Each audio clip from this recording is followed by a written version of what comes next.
Hello, welcome to Where's Wilmington. I'm Lisa Capala, and I have a treat for you folks today. We have Chris Stevens with us. I think he's more of a life coach, but he's actually here to talk to us as Vice President of Corporate Relations and Customer Development for Keurig, and actually talk to us a little bit about how to have a happy, healthy life. So Chris, thank you for being with us. Thanks for having me, Lisa. It's a pleasure to be here. You're welcome. So let's start and talk a little bit about your background with Keurig. I know most folks know them as the coffee company. We are the coffee company. It's been quite a ride. There were about four of us about 14 years ago that had a dream. And we always thought, why are we brewing coffee a pot at a time when we drink it a cup at a time? So we decided if we could make it a cup at a time, we could get everybody freshness, convenience, variety. And so we began our journey 14 years ago, and we're right next door here in terms of Wilmington, right over in Reading. We've got a warehouse right here in Wilmington, so we're kind of part of the community, and it's been an amazing ride, and there's many Wilmington consumers who are very loyal to Keurig, and we appreciate that. Right. We have a Keurig right here in our office. Yes, we do. That we love. When your company decided to go the route of, I would say, actually being more consumer friendly as far as waste, not using more coffee than you need, was that cutting edge when you decided to do that? It really was. There were some other portion pack concepts that were out there and other systems that had been invented, but they kind of wanted to do their own coffee and their own brewer, and we didn't think that was the way to go. We wanted to be the technology that would allow us to be able to make coffees that people already know and love and be able to deliver to them one cup at a time. So the whole idea was take branded coffees, Green Mountain Coffee Roasters, Caribou, Tully's, Diedrich, all kinds of different coffees, and give people what they want in different parts of North America. Excellent. So the reason I asked you that question that way is because it seems to me your company has been on the cutting edge in lots of ways. So let's talk about some of the other ways that your company is unique in what they do and what you do also. Yeah, we were purchased by Green Mountain Coffee Roasters of Waterbury, Vermont. It'll be about 4 years ago. And Green Mountain is one of the top corporate social responsibility companies in America and has been recognized for that in several different ways, most recently by Corporate Responsibility Officer magazine. And we commit at least 5% of all of our profits to corporate social responsibility initiatives like poverty, hunger, improving the environment, and reducing waste. And that's really become kind of a mission of all of us to be able to not just talk the talk, but walk the walk. So we give our employees 52 hours a year of paid time off to volunteer in their community, whether it's cleaning up rivers or it's volunteering for the sick or the aged, or whether it's helping those people who are much more disadvantaged than we are. So people say, do you do that because you're successful? And we say, no, we think we're successful because we do that. That's a very interesting point of view. Now, we heard about you through the Wilmington Chamber of Commerce. I know you did a lovely event for them where you spoke to many of the members of our community. What was actually the focus of that presentation? Because that's really what made us want to have you on Where's Wilmington today. Thank you. You're welcome. Nancy Valley and all the Cavino family and all the people in Wilmington were nice enough to have me over there. And I really wanted to talk about dreaming your dream. And I think that, I think about Susan Boyle, and she was on that talent show. Singer, yeah, British she was on the American talent Idol. show, and all the different people who have these dreams and these things that they want to do, but sometimes they get a little bit stuck.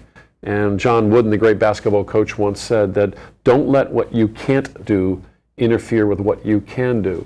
So in my 35 years of business and in parenting 5 kids, I've made a lot of mistakes along the way, and I've also learned a lot of lessons too. And so I tried to be able to impart to the people who were there that night the idea that you can live your dream. There should be some different things in your life that maybe can be guiding forces to help you stay on the path of realizing your dream.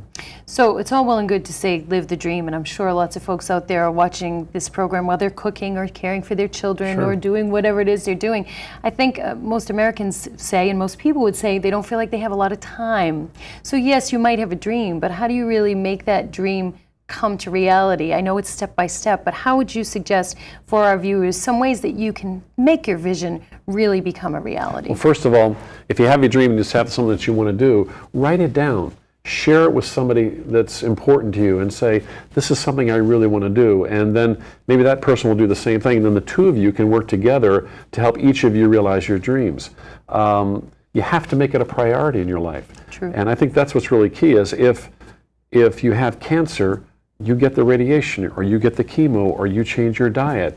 If you have a heart attack, you change your diet. You do things out of necessity. Why is it so many different times that we wait until it becomes a desperation situation to change our lives? And I believe, and I'm not trying to be Joe Empowerment here, I believe that you can make a conscious choice to be able to make your life the way you want it to be. There's three kinds of people in this world: people who make things happen, people who watch things happen, and people who wonder what happened. Right. And I think to be able to realize your dream, you got to make things happen and make some commitments. So it's a matter of getting organized, of writing things down on a page, of holding yourself accountable and having other people hold you accountable. And I think when you do those kinds of things and really engage or support community, it's amazing how empowering that can be. That's true. What do you do with that little voice in your head? I'm sure you know what I'm talking about. Oh, sure. The one that says, no, you can't. What will my wife think? What will my husband think? I'm too old for this. I'm too young for this. Yeah. What do you do about that little nagging voice that's One of my there? favorite movies is It's a Beautiful Mind. And that's a movie with Russell Crowe, where he's the real-life story about the Princeton professor who was schizophrenic. And that voice, you want to talk about talking to you, and he had to go through so much to overcome that. And that voice still talked to him, but he, over time, was able to hear that voice, acknowledge that it's there, but then still be able to move forward and do the things that are important to him. And I think that there's many people in our society, when you think about people like Tiger Woods now, do you think about him as the greatest golfer in the world? No, you think about some of his indiscretions because he didn't listen to that, or he listened to that voice and do the different things. And you think about, Elliot Spitzer and some of the politicians and stuff that have made some errors in judgment. And I don't judge them for that, but I think when you hear that voice talking to you, you can't just be the only one that responds to it. You've got to get help and share that. So whether it's with therapy or in a counseling session or with your spouse or your best friend, be honest with your feelings, be honest with your insecurities. And when you put them out there, it's amazing how freeing that can be. I think that's definitely true. And I think it can be anything. It could be your priest. It could be your neighbor. Yeah. It could even be just writing it down for yourself and kind of giving it a name and putting it away and putting it aside. Because I do think we are our own worst enemy. Sometimes I think it's in our human nature to maybe limit ourselves sometimes. Yeah. When Marv Albert was caught, and the great sports announcer was caught doing something, he said, you know what, everyone has a public life, everyone has a private life, and everyone has a secret life. Well, I don't think that's exactly true, but I think if you don't get help sometimes when you really need it, then you can't get past those things that are keeping you from doing the things that you really want to do. I also think it's important to know, too, that after you make a mistake, we all make mistakes, it's what you do after you make the mistake. I think that's more important to me, to see how you handle what comes up in your life, more so than the mistake itself. And you talked about Tiger Woods. Obviously he's got PR people to spin what he has to say. But for me, it's after someone makes a mistake like that, I watch to see how they recover afterwards more than the mistake. Well, they say that victories feed our egos, and adversity really builds our character. And I think about the Boston Bruins right now. They're down because they set history, the first team since '75 to win 3 games and then lose 4 straight. And so they've got a lot to think about in the offseason. But it's not how far you fall that counts in life. It's how high you bounce back that really matters. And that's really, I think, what you're alluding to. Right. How did you come to believe the life philosophies that you believe? Because I think we're about in the same age range. And I don't think they taught this sort of thing when we were growing up. I think it was more about find a great job where you're making some good money, have a family, raise some responsible citizens, and then die. That's kind of how things were written the way I was raised. I know things are different in this day and age, but how did you really become to believe in the philosophies and principles that you're telling us about? I don't know, maybe it was just luck, but I think also some of us who are the products of the 60s, and we lived through the Woodstock generation, the Vietnam War, and I think kids today need to understand really how fortunate they are to have everything available to them. And yet at the same time, that can be overwhelming for them too, and there's lots of pressures. But Confucius once said, choose a job you love, and you never have to work a day in your life. And I think if you pursue what you love, the money will follow, or certainly happiness will follow. So I've been very, very blessed to be able to do some things work-wise that have been successful, and so that's allowed me, I think, to have a little bit more flexibility to try to be able to then give back perhaps to those who helped me along the way. They always say, be nice to the people that you meet on the way up, because you never know who you're going to run to on the way down. That's true. I think it's interesting also that the Confucius statement you told us about was written when? Long time ago. A long, long time. But the concept of having a job that you love to do is somewhat new for my generation. Yeah. The way my family was raised, there's 5 of us, it was a situation where you want to get into a good money-making field, not something flighty. Now it's looking like the kids of today are being more encouraged to do where their talents, to do with what their talents are, their gifts.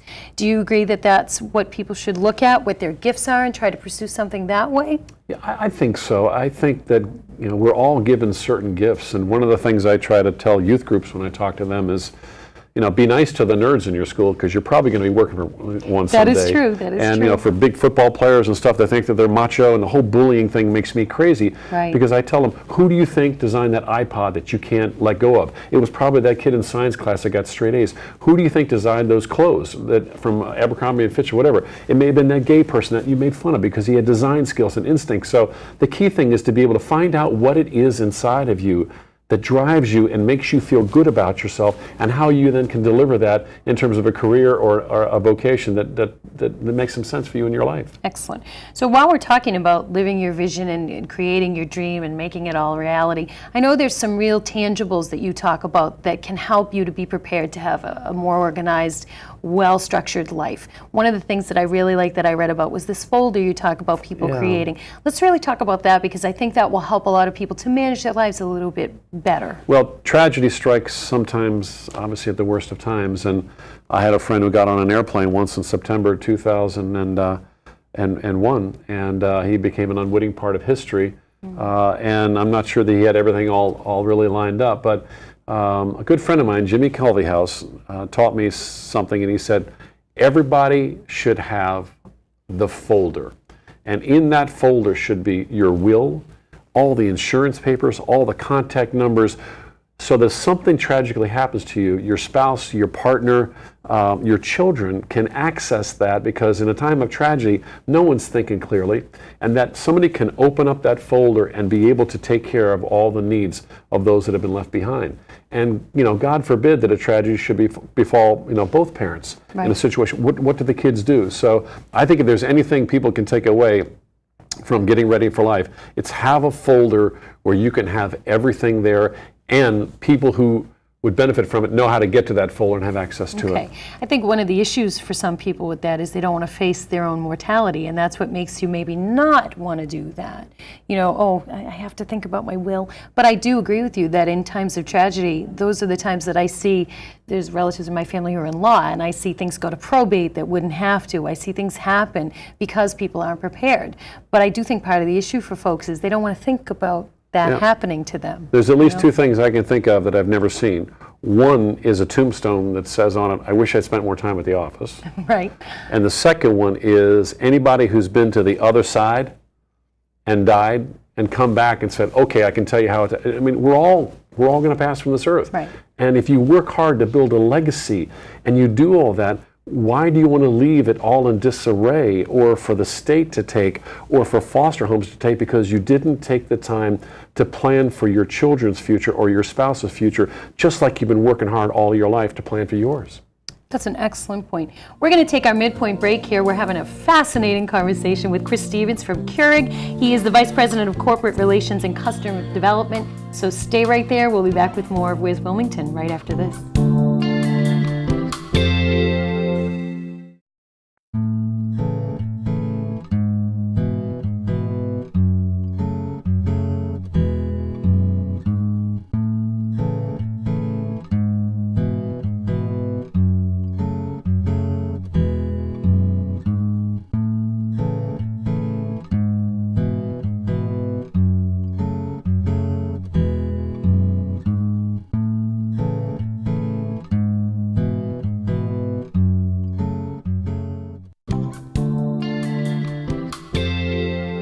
Hello, welcome back. You're watching Where's Wilmington here on WCTV. I'm Lisa Capalla, and I have Chris Stevens with us. We are talking about how to have a great life, a better life, a good life, do all the things that you dream of. Who wouldn't want that?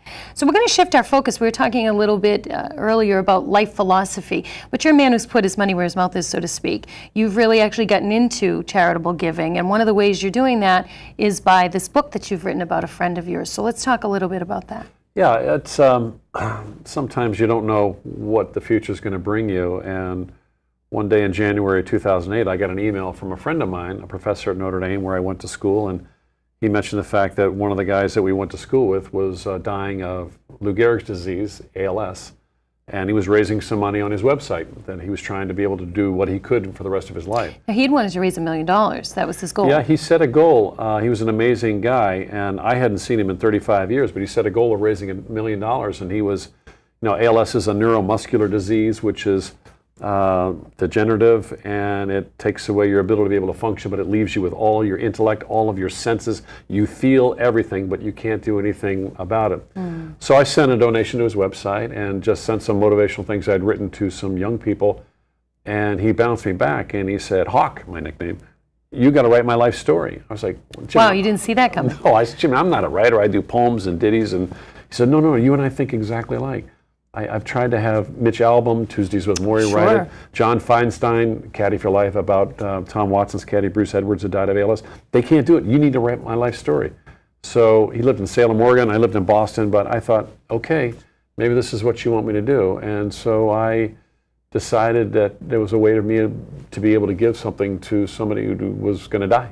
Wow. So I kind of took it on as kind of a passion. So walk us through the process of actually writing someone's memoirs. That's got to be daunting. You want to make sure you just get it right. Yeah, it was, I'm not real good at saying no to things sometimes. But he did a great job of chronicling the progress of the disease on his website, www.jimculveyhouse.com. And he did a great job of doing that. So I interviewed friends over the phone, via email. And so the book also is about, not just about Jimmy, but it's about all of us who work so hard in the first 2/3 of our life to be able to build up a legacy so that you can enjoy the latter third of your life. Right. Your kids, your grandkids, getting your handicap down. But then something strikes. You're talking about your golf handicap? Yeah. Okay. Then sometimes tragedy strikes or disease strikes. And unfortunately, I knew from personal experience. Right. So how long did it take you to get the finished product that we have here today? It took me about a year of writing. I was literally working on a deadline because Jimmy was dying. And I was proud that the book was published on April the 29th last year. And then Jimmy died a year ago, May the 17th. So he saw the book published, he saw his life story, and saw that it was starting to raise money for Lou Gehrig's disease. 100% of all the proceeds of the book go to research of Lou Gehrig's disease. Let's say that again a little more slowly. Yeah. 100% of the profits of this book are going to ALS. Yeah, go to research. And in fact, there's a residence here in Massachusetts, in Chelsea, Massachusetts, that's just been completed. And it is the first residence for ALS patients. It's a 10-room residence designed by a gentleman named Steve Sailing, who has ALS. And he was a landscape architect and the Leonard Florence Center down there in Chelsea and Admiral Hill. So I personally donated some money to help complete that, and it allows ALS patients to be able to be totally self-sufficient once they're up in their chairs. So really, really proud of that. We're going to try to build 10 of these centers around the country. Wonderful. And it's a start to try to be able to bring more recognition to the disease. About 1 in 100,000 people get Lou Gehrig's disease. They only live 3 to 5 years.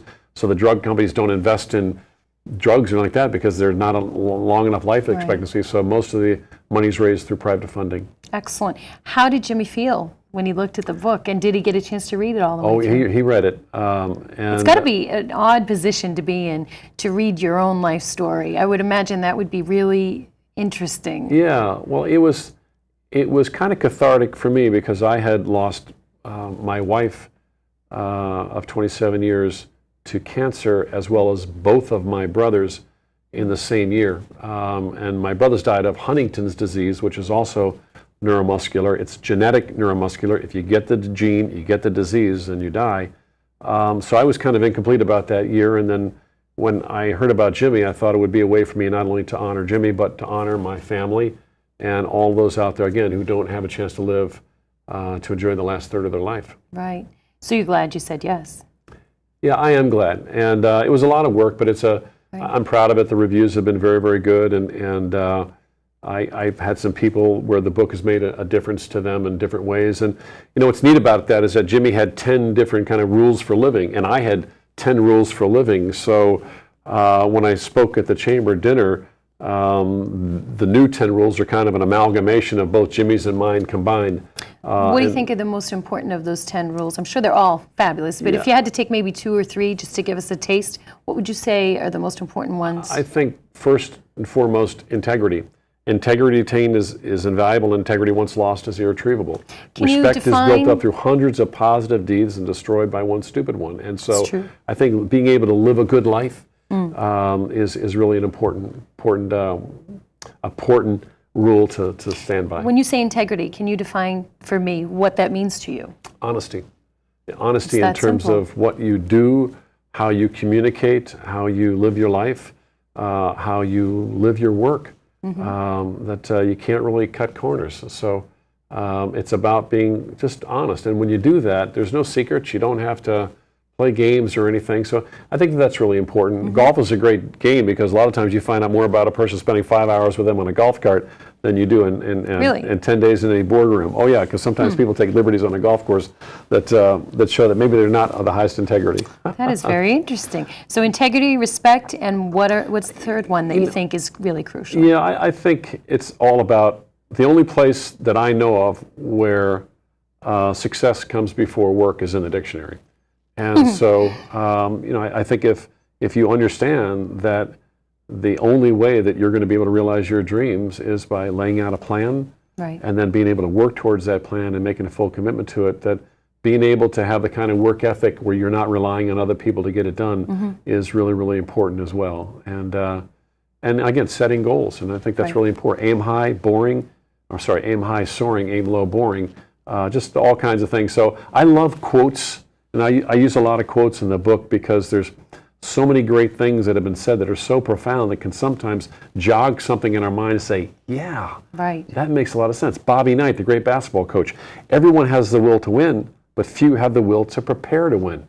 Everybody wants to be watched on TV on Sunday afternoon, but do you know how long it took Paul Pierce to get there, or Kevin Garnett, or the work now that Rajon Rondo is putting in to improve his jump shot? It's all about setting goals and really working towards them. And that's funny, too, because there's a perception sometimes that it's an overnight success, and I don't really think that's true. I don't think that's possible, really, to be an overnight success. But sometimes as people, we look at someone's achievements and we think, wow, they just got here. But when you actually get to know them, you find out all the baby steps that they took. Well, so many different actors in Hollywood and comedians, all of a sudden they seem to come out of nowhere. Steve Carell and stuff, and people like that, and you think, oh, they're overnight successes.